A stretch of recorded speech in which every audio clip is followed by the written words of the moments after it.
شغب الملاعب يعود للواجهة من جديد.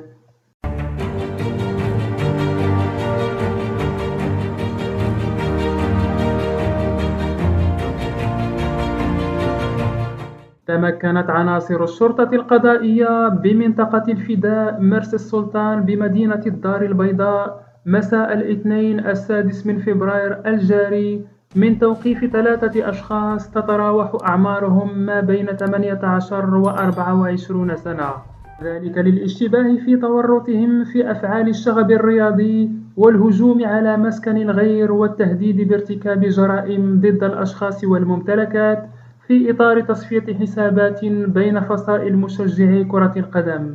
وحسب المعطيات الأولية فقد نشب نزاع بين فصيلين متنافسين لمشجعي كرة القدم تطور إلى التهديد والعنف والتحريض على ارتكاب أفعال إجرامية استهدفت عددا من المواطنين، من بينهم أشخاص كانوا يشاركون في مجلس عزاء بحي البلدية بمدينة الدار البيضاء. وقد أسفرت العمليات الأمنية المكثفة التي باشرتها عناصر الشرطة القضائية وفرقة مكافحة العصابات عن تحديد هوية المتورطين في ارتكاب هذه الأفعال الإجرامية وتوقيف 3 من بين المشتبه فيهم الرئيسيين.